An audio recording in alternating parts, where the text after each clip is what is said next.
The real estate situation in the US is getting worse. Prices have stagnated in many areas, and sellers are beginning to wonder if they are ever going to be able to move. Inventory is building up as these sales are slowing down. With interest rates rising, a perfect storm is brewing. I hope you brought your umbrella. You came here for the truth, so let me unveil that for you. Today we're going to look at real estate in the US. I'm going to talk about the prices and sales. I'm going to talk about interest rates. A lot to cover today. Let's see if I can get through this as quick and concise as possible. Let's take a look at two charts that correspond. Existing home sales month over month. This has declined 6 months in a row. Negative territory 6 months in a row. That's not looking good for the stocks that are involved. That's not looking good for sellers right now. That's not looking good for the mortgage brokers and so on. All right, so this is very important to keep your eyes on what's happening with the sales. Look at the inventories as well. So that's month over month, and this is existing home sales year over year. This is down also throughout 2018, basically the whole way through, and it's important to correlate these stats here with interest rates. And I want to talk about that more in a second. But with home sales down, you have to understand you got the real estate agents, you got the mortgage brokers, and everybody else that's interconnected with this. That's not good. Then you have the home sales here, just showing you on a chart. Look at this, where you can see we haven't been this bad since 2015. I'll show you some more stats on that in a second here. Looking at this out of NAR, that's the National Association of Realtors. They have this document, and I'll show you some charts related to that. Existing home sales decline across the country in September after a month of stagnation in August. All 4 major regions saw no gain in sales activity last month. So we are talking about a big change that has happened, that euphoria, that madness that was going on last year clearly isn't there anymore. You do see some markets, San Francisco, Seattle, Las Vegas, and a few others that are really hot, obviously, but in general, there's a lot of places today, a lot of cities that are not feeling the heat. I can tell you that right now. Total existing home sales fell 3.4% from August. Sales are now down 4.1% from a year ago. This is the lowest existing home sales level since November 2015. Now why? Why do you think that's the case, though? Of course, you know the Money GPS has to talk about this. A decades-high mortgage rate preventing consumers from making quick decisions on home purchases. This is the biggest factor for what's happening with real estate.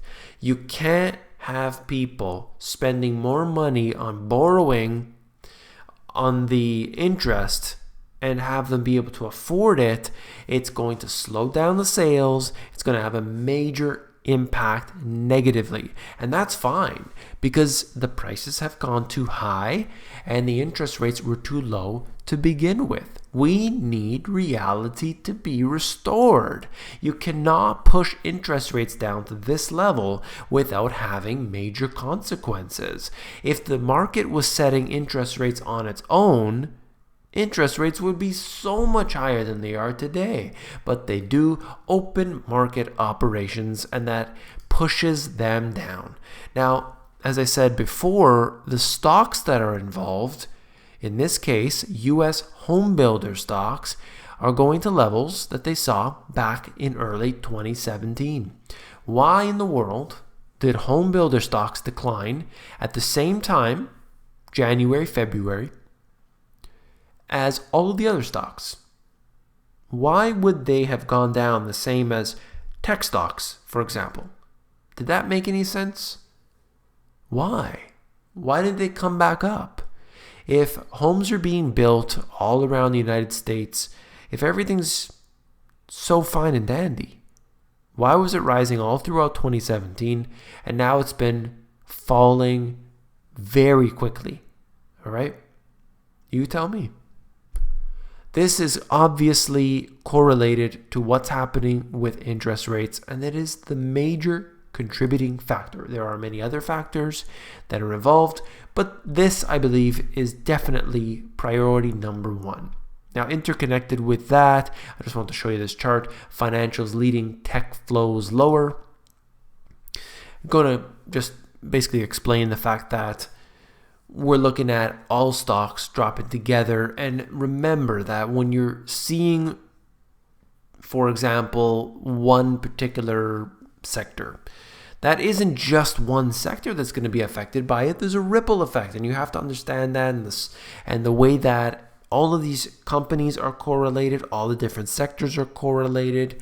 When you have these businesses that are going to have to lay people off, you're going to have people who suddenly can't sell their home, other people who can't buy a home, they can't afford a home, they have to foreclose on their property, and things like this. Okay, so it's really not good. And unfortunately, what's happened in 2008 is perhaps not exactly the same, but the way we can see it today is, quite frankly, that we have people who have overextended themselves. And it's not just one or two people. I think it's more like 3 people. Right. Yeah, something like that.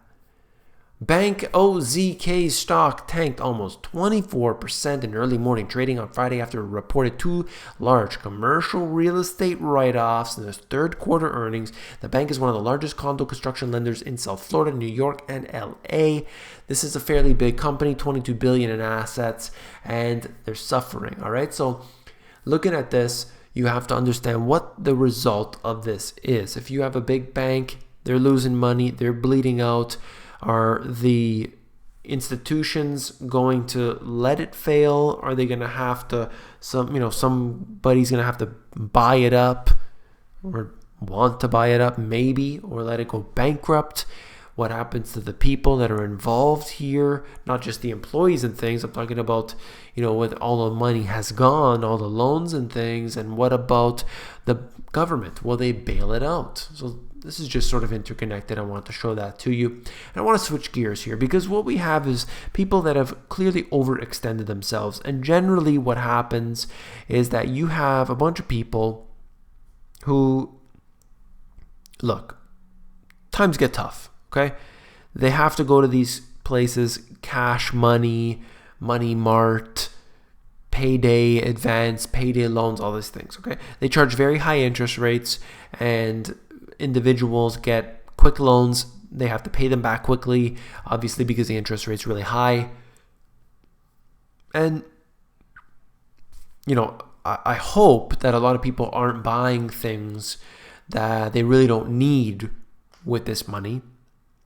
But I think, it probably does happen. But if somebody needed to use it for an emergency, that's totally fine. You have to do what you got to do sometimes. But what worries me is that people have truly been spending too much money. They haven't been saving money in the right places, and as a result, these type of businesses are flourishing today. There's many factors. There's external factors. There's people are doing it to themselves as well. Okay, so it's going to be dependent on the situation. I'm just noticing the fact that these businesses are opening up everywhere, and now U.S. Bank is getting involved. And essentially what they're saying here is that instead of going to a place like a Money Mart and Cash Money and all these different companies, why don't you come to the bank? All right, so that you'll feel more comfortable, I guess, and more, this is what they say anyway. U.S. Bank will loan you money for 3 months at 70.65 APR if you sign up for automatic payments. So the part at the bottom here is directly from their website.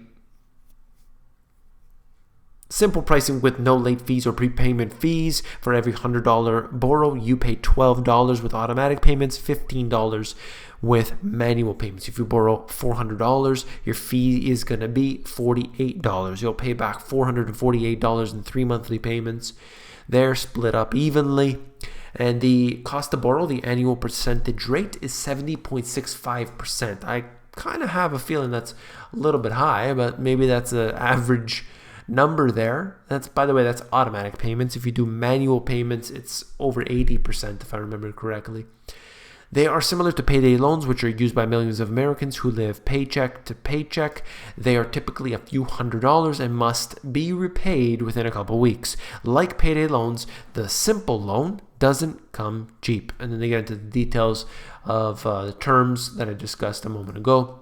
This is directly from that site, U.S. Bank's own website. They give you all the details. If you're interested, you could read it for yourself. But essentially, I just wanted to talk about the fact that people have gone too far. Maybe they've overextended themselves on their mortgage. Maybe their car payments are too much. Maybe now they were fine before, but as interest rates have risen, it's pushed them over the edge. And now they don't have any money at the end of the month. They needed to buy something.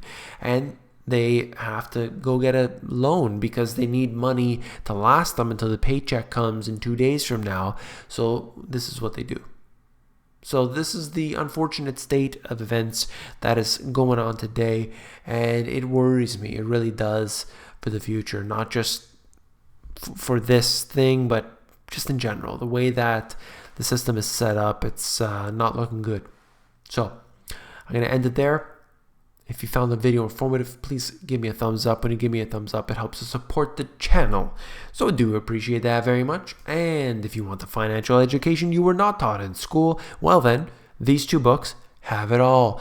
If you want to get the information from history, from all of the, brightest minds out there, what I've done is I've read countless books, audiobooks, seminars, everything else, and I've squeezed it down into these two books.